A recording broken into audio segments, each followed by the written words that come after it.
Hey, it's Jordan. I have the pleasure of being joined by Dr. Jill Stein, who obviously was the Green Party presidential candidate in 2016. And I've always enjoyed talking to you and give you credit, by the way. You were one of the few candidates, actually, no, the only candidate who went to Standing Rock and was on the ground there. So I wanted to start. Hopefully, this will be a more pleasurable experience for you. But I saw you on CNN the other night, and it seemed that, like other interviews I've seen in the past, it's almost like the CNN anchor Aaron Burnett was essentially the main goal was to get you to admit that you are responsible for Donald Trump. So I'd like to ask you straight up. Were you the one that gave Hillary Clinton the advice to not go to Wisconsin, to spend campaign resources to go to Arizona in the final week of the campaign, and other things like not going on radio in African American communities until the week of the campaign? Were you responsible for all those things? Because if you look at it from a political lens, that played a part in her defeat. And I would add to that, was I responsible for this brilliant strategy of elevating the so-called Pied Piper candidates, the nutcakes in the Republican Party, to make it easier for Hillary Clinton to win? Was I responsible for sabotaging Bernie Sanders and for incurring the wrath and the ire of millions of supporters who basically had their votes thrown out, and for whom the primary was meaningless, and their efforts were basically thrown under the bus by the manipulation of the primary election. So yeah, no, I don't think I did that. And I would add to that our votes are not owned by the Democratic Party or by the Republican Party. If you want to get really technical about it, you can actually look at the exit polls that showed that most people who voted Green in 2016 were not going to come out and vote. So, I mean, it's not only preposterous, but it's actually a lie to say that those votes belong to Hillary. And furthermore, if you were to add in the Gary Johnson voters, which nobody ever talks about, that would have further, their logic doesn't hold up, because if you assume Green votes belong to the Democrat, you'd have to assume that Libertarian votes belong to the Republican, in which case Trump wins by an even bigger margin.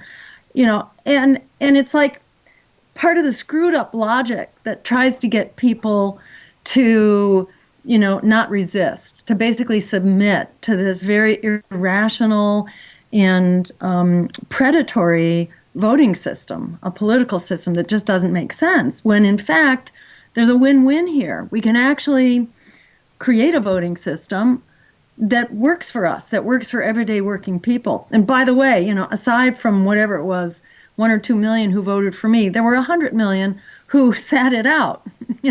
So didn't that count for something? That they were not reached by the political messaging that basically said you've got to vote for one of these two predator parties in a election where the two establishment candidates were the most disliked and untrusted in recorded history. So, just the whole logic here is so twisted. And the bottom line, Jordan, is this: CNN cut out of the tape, the video clip that they circulated, they cut out the first 3 minutes, Right. which will be circulating soon. But those first 3 minutes basically said, look, we can cut to the chase here. We don't have to be paralyzed by spoiler panic. It's not a real thing, but it is in people's minds. Elections are not spoiled by a diversity of candidates. Elections are actually spoiled by the lack of diversity of candidates and the suppression of those diverse choices. But in fact, we can just cut to the chase here, folks. Ranked choice voting fixes this. It means you can rank your choices. It means the whole spoiler panic is obsolete. Spoiler panic comes from a very understandable and real place. I think there's great existential despair right now about our election system, our economy, our planet, our healthcare system, you name it. We're pretty screwed right now, especially the younger generation whose really got to bear the full force of this catastrophe that's barreling down on us, whatever sector of society you want to look at, whether it's our healthcare, our education, student debt that's got an entire generation really trapped, these wars that just get bigger all the time, racial violence and injustice, economic violence, and, which is racial also, of our prison system, you name it. We're kind of screwed right now. Your goose is cooked, and little solutions around the margins aren't going to fix it. We really need a substantive change here. And the good news is that you don't have to be bludgeoned back into these two pigeonholes that are driving this crisis. You don't have to be forced. And that's why both Tucker Carlson on Fox and Aaron Burnett on CNN, they did not want to talk about ranked choice voting because it spoils their game. They want to do this blame shame game and intimidate and vilify independent voters. But that's where most people are. 60% practically of voters want something else. So instead of slapping their hands and telling them, you got to be good little boys and girls, we could just fix the voting system. And they don't want that word to get out. But I really want to underscore that right now, that ranked choice voting is a win-win. The state of Maine just adopted it, and it was really proof of principle in their congressional election, where at the end of the runoff, it was the more progressive candidate who won, and there were more voters who came out and voted. There was greater diversity in the vote, less negative campaigning. I mean, it's a win-win all around. Choice is not the enemy of a just and rational voting system.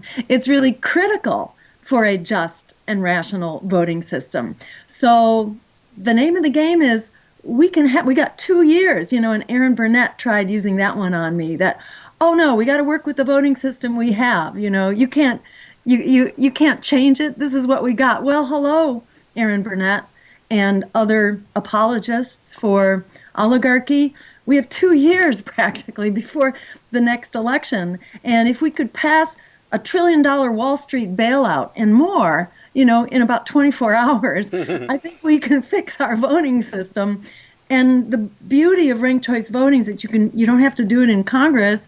You can just do it state by state. Right. And there are, 14 states right now that have all Democratic legislatures and Congress, and Republicans benefit from this too. So, if we applied half the panic and hysteria that's going into suppressing alternatives right now and suppressing independent voters, if we put half of that energy into really holding our legislators' feet to the fire, we could get ranked choice voting within, the next year, the next legislative cycle, et cetera.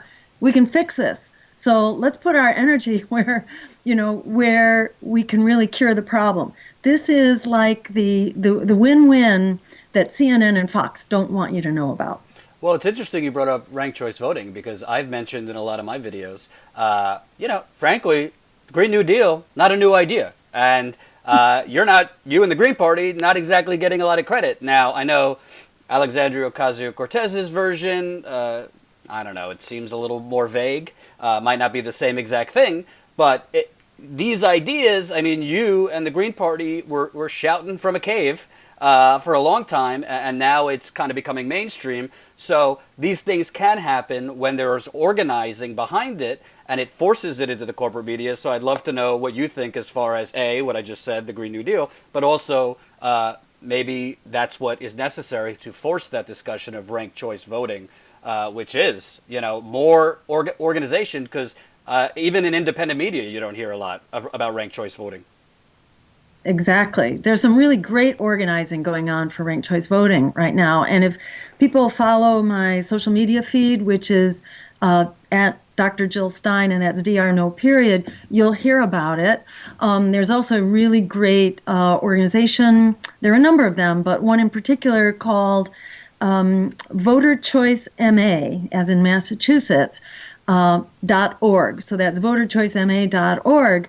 And they will soon be going national, I think, because they're doing such a good job of moving ranked choice voting forward. And, it's not going to happen. The revolution will not be televised, and ranked choice voting will not be televised, but it's up to us. And it really does work, reduces negative campaigning. It ensures that whoever gets elected with a majority vote. They're not the product of some random division of the electorate, depending on how many candidates happen to run representing a certain point of view. It's totally arbitrary what goes into the division of that vote. And by the way, looking at the Democratic presidential primary right now, you've got all these pseudo-progressives and a couple of, arguably progressive candidates who will all be splitting the vote. And in particular, because they're especially, they're dividing up the Democratic vote. We were drawing largely from non-voters, but Democrats are going to pretty much divide the Democratic vote.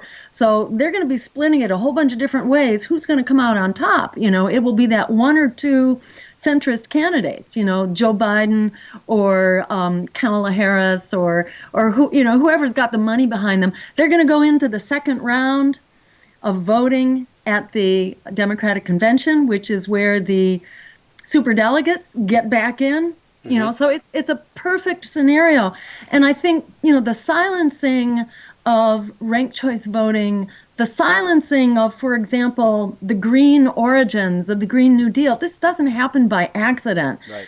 That ambush on CNN, that doesn't happen by accident. There is a, what you might call a progressive containment plan going on right now. Wow. In some elections, there's clearly a sheepdogging candidate. Well, I think the Democrats are sheepdogging all the time by allowing progressives to be seen and heard and then pulling the rug out from under them, when it comes time to actually, have the vote or choose the candidate. They're sabotaged or they're manipulated in one way or another. And same goes for the progressive policies that Democrats appear to support. Look what's happening right now to not only to the Green New Deal, which has been pretty much sabotaged by the climate committee that was created. It doesn't have the powers to move this forward. There was no way in hell that Nancy Pelosi and Chuck Schumer were going to allow this kind of a transformative program to be enacted on their watch. No way in the world. But it's also happening to single payer. And H.R. 676, which was the gold standard for single payer, that number has been given to a pro-NATO, cheerleading kind of bill. And it's like the history's been wiped out. And Pramila Jayapal is watering that down as we speak. Exactly. Right. Exactly. And behind closed doors, too. So it's like, don't get your hopes up, progressives. Democrats are not going to deliver it to you. And don't be intimidated by the spoiler panic. Just get to work right now. Instead of trying to silence the progressive alternatives out there, get behind ranked choice voting and make that absolutely the lead for all the other things. It really is a gateway to doing all the other stuff because the spoiler panic shuts down dialogue. And that's why we've been scrubbed. Greens have been scrubbed. It's not that the revolt isn't still there. The rebellion is home, even in the midterms. Huge numbers of people stayed home. And people are not happy, especially look at what's going on in Venezuela right now, or around the warmongering around Russia or even North Korea. You have Democrats that are really leading the charge in this vast and dangerous war machine, also leading the charge on the new McCarthyism, which essentially tries to shut down dialogue and alternatives. It's a really scary thing, and the Democrats are right there in the driver's seat every bit as much with the Republicans. So, we should not be bullied into silence, which is what they're trying to do. It's really important for us to stand up and use that advantage that we have. Ranked choice voting enables us all to fight together to get rid of Trump. We can really dump Trump, and we're going to do that much more effectively if we've mobilized, a very broad swath of the political spectrum. If you just are going to mobilize the centrist Democrats, it's going to be a very tough race. Mm-hmm. That's a good segue, because I wanted to ask you about Russia and Trump. Number one, it seems very odd to me that, oh my lord, there was fake Facebook pages and hide under your desk, the Russian boogeyman is coming, so our democracy is under grave threat. But in the same breath, the very same people screaming about that are totally fine with us essentially, overnight, it's not even overnight, it was planned months in advance, inserting a 35-year-old nomad into the Venezuelan presidency, which, by the way, these economic sanctions are part of why Venezuela is so dire. So I'd like your thoughts on that contradiction. Yeah, I mean, you're absolutely right that the people who are screaming about, Russia, they launched social media memes like this. Like, if you believe in Jesus. I don't know if you can see this. Yeah. It's just like, it's laughable. And if you actually look at this critique, and Aaron Mate did a really beautiful job of breaking it down.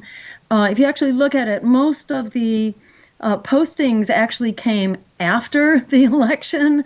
Only 11%, something like that, actually dealt with the election. They were more about Jesus, or there's this other beautiful one with this guy, Yeah. What does that have to do with the election? Did that persuade people to vote for me? I don't think so. That was really it was a smear. It was a smear campaign, and the coolest part of it is that this cybersecurity firm, the New Knowledge firm, you've probably heard about this, Jordan. Yeah. Shortly after they put out this grand expose of how Russia was persuading people of color to vote for me through, things like Yosemite Sam. After they put out this ludicrous report, within the same week, they were exposed for having interfered themselves in a 2017 Senate election. And how did they do that? They did it by creating a false flag Russian interference campaign and trying to pin that on the Republican opponent. This was like Democrat money funded. So it makes a complete mockery, not only of their effort to smear me, but it makes it really tarnishes the whole, Russiagate investigation. And I have to say, I support the basic core of the Mueller investigation following Trump's, firing of Comey, which really looked, extremely suspicious and was very suggestive of obstruction of justice and of underlying corruption, just given the amount of lying that was going on from members of his administration. I very much support the essential, mission of Russiagate, but it's really important that it not spill over into this misuse and abuse into the realm of outright McCarthyism and of, being used as a tool to smear and discredit political opposition and as a tool for warmongering.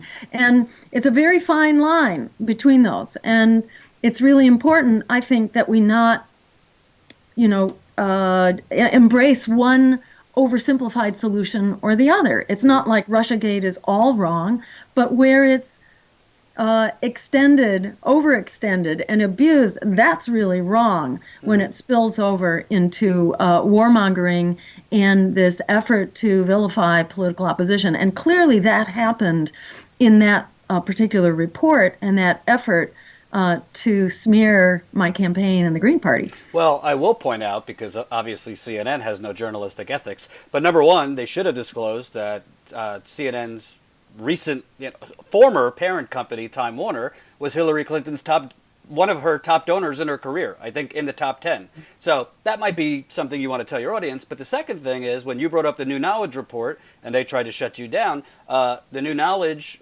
report is from former NSA people, former Defense Department, and former President Bill Clinton's CIA director has financial ties to New Knowledge. That would be William Connolly. So, you know, I mean, all of these reports, a Senate intelligence report, no, it's a third-party report with, I mean, I'll say it, kind of the authors of the deep state, shall I say. So all of these reports, whether it's CrowdStrike, New Knowledge, you have to actually, who is funding these reports? Who are the authors of these reports? So that's just my 2 cents.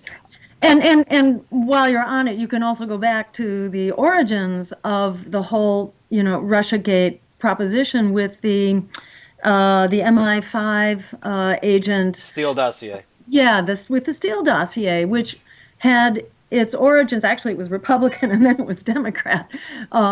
You know, but it was Democrat funded for a substantial period of time, and you know, lo and behold, oh surprise, surprise, it contains a handful of names, and one of them is mine, where it makes the outright false accusation, a complete lie, saying that I was being funded by Russia, which is absolutely false, and it tries to smear me for being a peace advocate and an advocate for diplomacy and dialogue.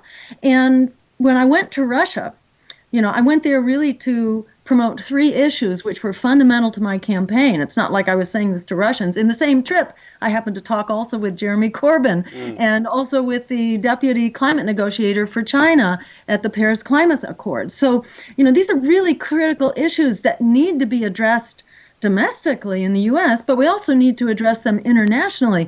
And that is, you know, the climate crisis, endless war, the nuclear confrontation that we are facing, and also, you know, the Green New Deal as an integrative solution there. And that's what I was really there for. And if you just look at what's in the news this week about the nuclear you know, treaties that are falling apart, you know, starting actually with U.S. efforts. You can go back to George Bush, who pulled out of the fundamental nuclear treaty, the anti-ballistic missile treaty, back in 2000, I think. You know, when George Bush did that, you know, it's been downhill ever since, which is disastrous. And most recently now the Trump administration is pulling out of the what's called the INF, the Intermediate Nuclear Forces Treaty. This is so dangerous, it's unbelievable. We've got 2,000 nuclear weapons on hair trigger alert. And if you don't think that's a concern, listen to the series of talks that Daniel Ellsberg gave just recently on the Real News Network, which will really light your hair on fire about the dangers even before these deals have fallen apart. And now these treaties are falling apart. We, by the way, you know, we reinvigorated the nuclear arms race back in the Obama years when we appropriated and basically put out a plan to spend, $1.5 trillion, you know, some huge amount of money. It may be more than $1.5 trillion, but it's, you know, it's on the order of trillions for a new generation of nuclear weapons. It's absolutely outrageous. And to me, it's like, it's really an all-out emergency that we've got to be talking about this stuff, because the public has been denied knowledge of how the public is really on the firing line right now. And if that information were out, it would be a whole different ballgame for doing something about it, which is why, to me, it keeps coming back to not only, number one, we need more than just 2 parties of war in Wall Street. You know, we need an agenda, and we need proponents of that agenda who are challenging power. As Frederick Douglass said, power concedes nothing without a demand. It never has and it never will. And we need to be there in that political dialogue. But number 2 is that we need to pass ranked choice voting like our lives depend on it. Because otherwise they're going to keep shutting down the dialogue. If we open it up, it's fixable. I wanted to ask you about 2020, not necessarily like who's going to win or any of that stuff, but it does seem to me, if I want to borrow from Chomsky, it seems they're manufacturing consent for Kamala Harris. I mean, we'll see if Biden enters, but I mean, you got CNN a day after she announces, they're doing a love fest for an hour with her. You know, they hadn't offered that to any other declared candidate, a town hall. You see them, not questioning. Well, she ran for Senate in 2016. She wasn't for Medicare for all then when it was possible in California. Now all of a sudden she's for Medicare for all. I mean, we see this all, like, I call it extreme makeover, Hillary Clinton edition, Kamala Harris edition. So they're manufacturing consent on that end. And the other end is, I mean, look at the government shutdown coverage. Did any media ever ask, well, maybe we should look into why are so many government workers living paycheck to paycheck? Why are so many workers living paycheck to paycheck? So I'd like to ask you, are we going to get anything different? Because it seems to me they're anointing her, as their Hillary Clinton for a coronation. It's certainly looking that way, and there are just many red flags going up right now, not only in the support that's being given to Kamala Harris, which is kind of breathtaking considering her support for the death penalty, her refusal to investigate Steve Mnuchin when her own Attorney General office in California was saying, investigate this guy.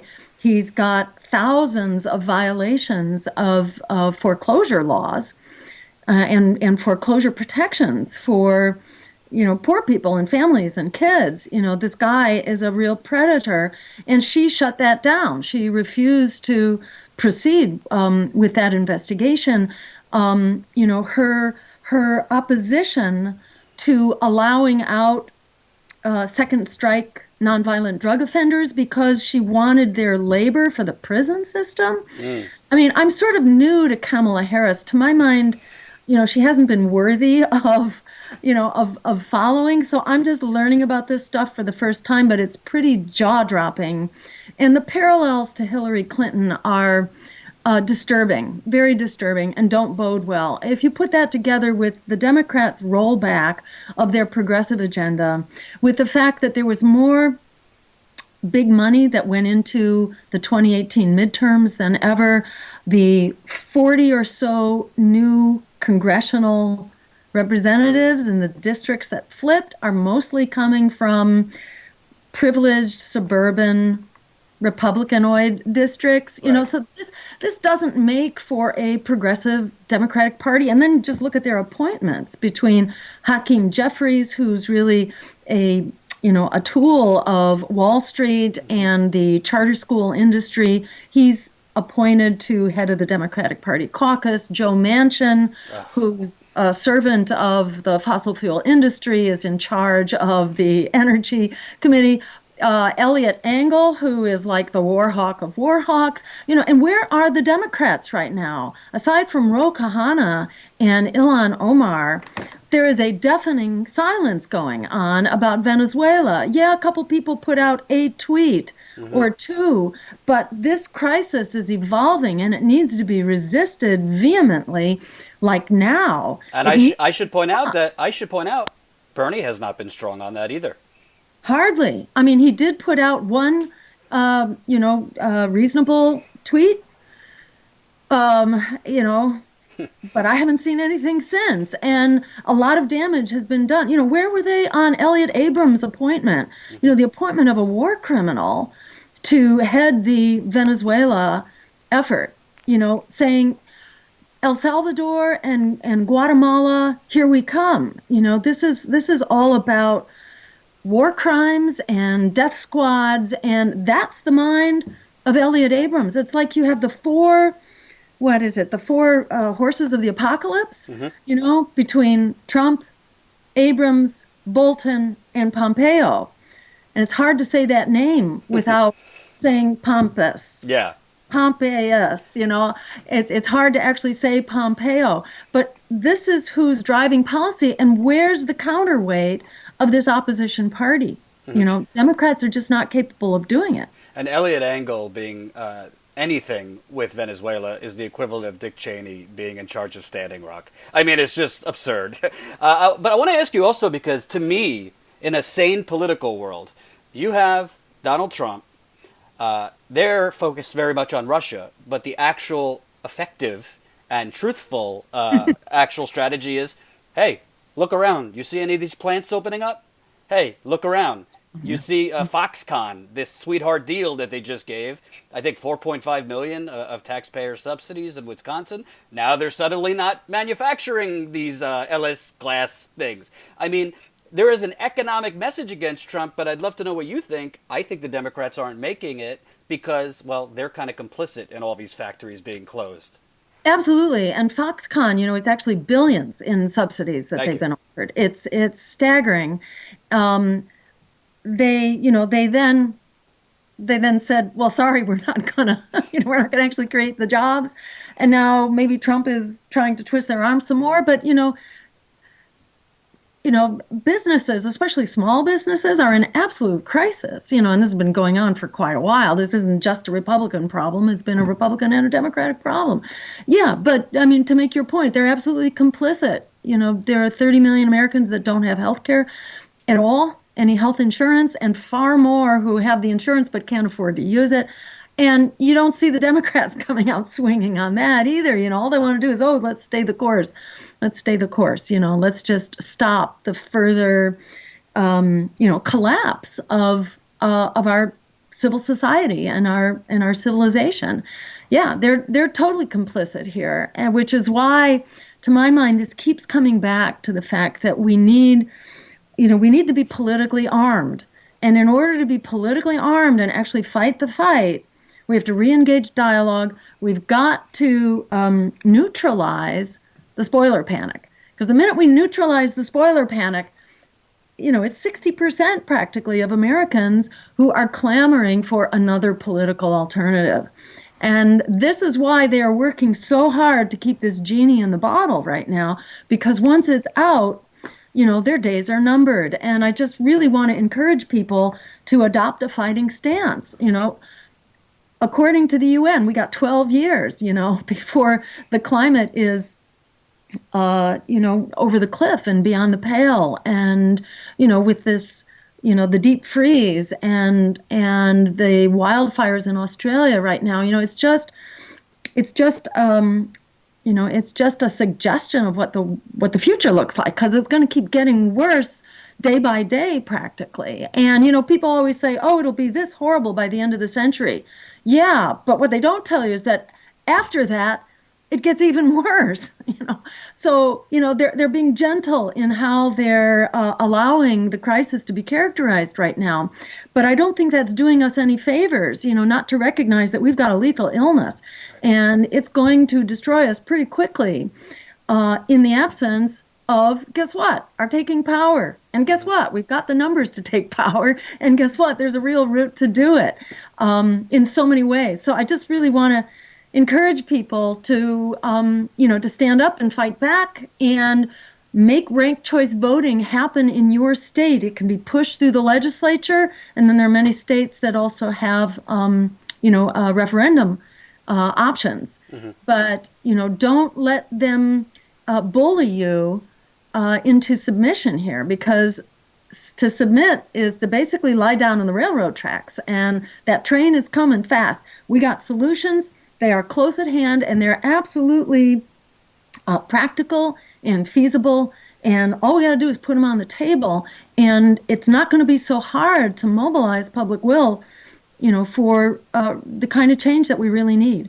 I want to ask you, to me, in addition to ranked choice voting, I think it's very clear we need some type of yellow vest movement in the United States. But I think the difference between here and France, they don't have employer-based health insurance. And I think people here, there's a real psychological fear of, I'm not going to work or for a week to go out there and protest. And people are afraid to risk it because literally paycheck to paycheck is what it means. Do you think that could ever happen here? And do you think it's necessary? Yeah, it's absolutely necessary. And I think, at the end of the day, it's really social movements that create transformative change, whether you look at the abolition of the criminal institution of slavery, or you look at women achieving the right to vote, the labor movement. All of these things had an electoral component, but the real driver was always the social movement. So yes, I agree with you completely, and that's a whole other discussion. But yes, we really need to be organized. We need to bring back the ability to strike, and it's not as well as to get out in the streets, but we need the general strike, and we sort of lost our capacity and our skills to do that, but it's not rocket science. And, we can share those skills again.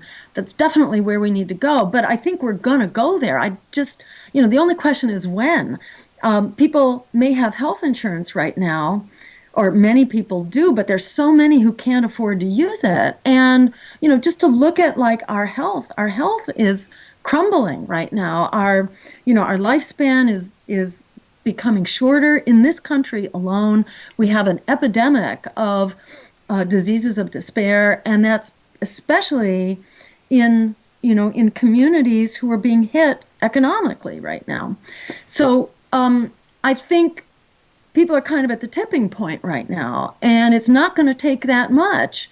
In the same way that the federal workers, were very close to striking. They were calling in sick, and let's hope we don't have another shutdown, because the outrage that of the crisis that was imposed on them was just awful. And it's not like they've recovered, and there are millions who will never get paid and all that. But the walkout that was beginning to happen, or at least the sick out in the airlines industry, that will bring the economy to a halt very quickly. And it's not hard to see that happening.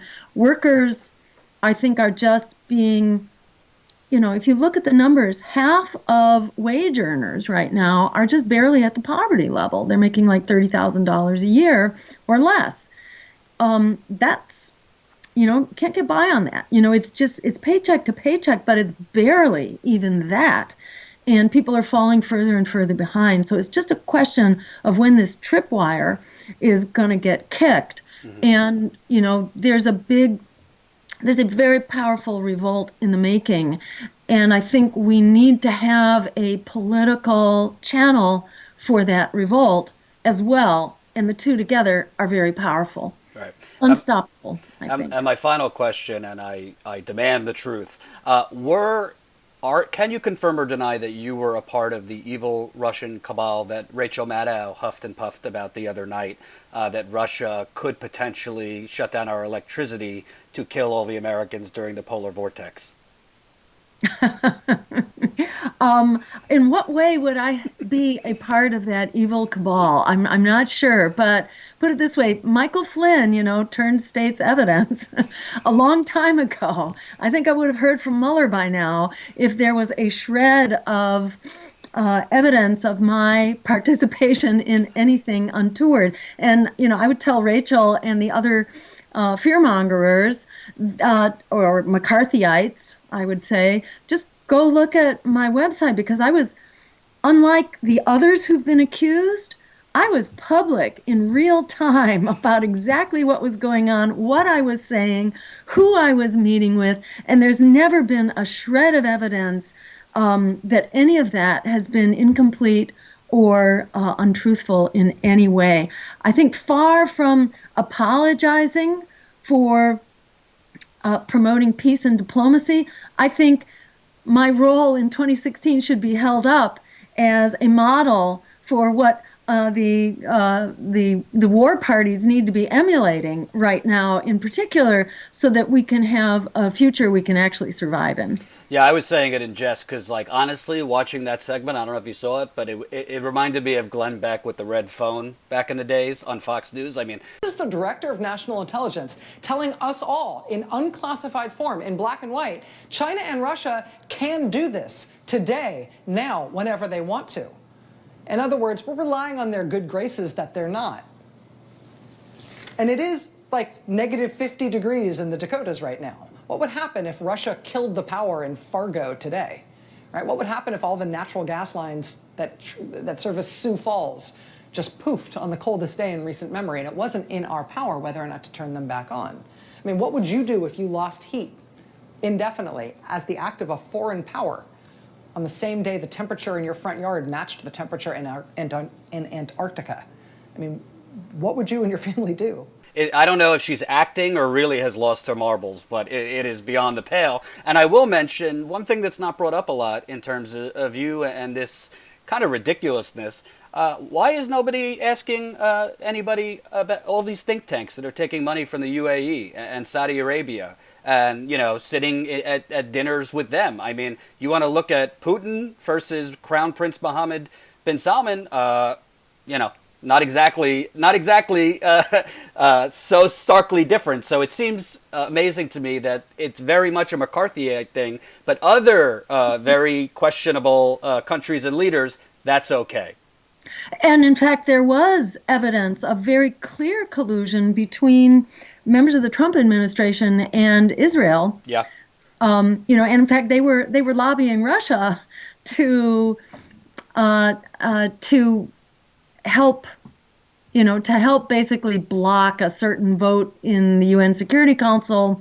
They were trying to protect Israel. Mm-hmm. And they were colluding on behalf of Israel. We haven't heard a whole lot about that. And speaking of collusion, while we're at it, I just want to briefly mention that the funny stuff going on with the New Knowledge Report, mm-hmm. Where they are imitating, they're creating a false flag Russian interference operation in our elections. Mm-hmm. Just all this crazy election stuff.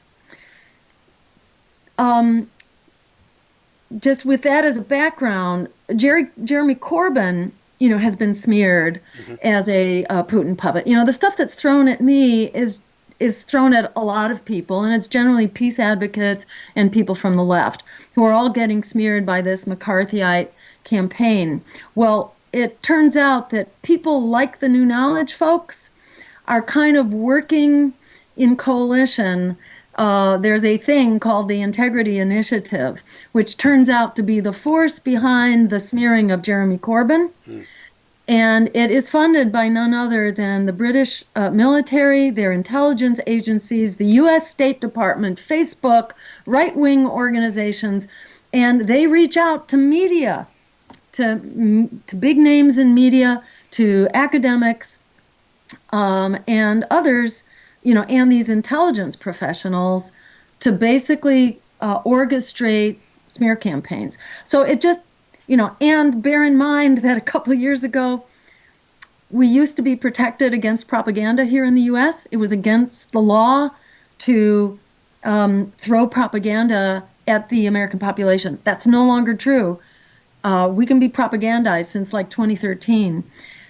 So with that as a backdrop, we're not protected from the likes of the Integrity Initiative. It's really important to raise the skepticism level and just not take what you hear at face value and to really look at what's behind it. It's a really important lesson for us to learn right now in this age of the new McCarthyism, because it's on us and it's really dangerous. And Rachel Maddow is, she's probably exhibit A for McCarthyism that's just, running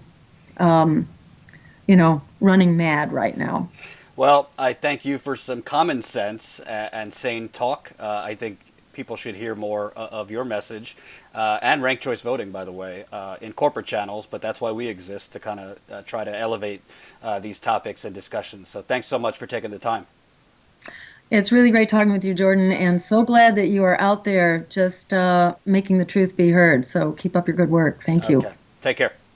You too.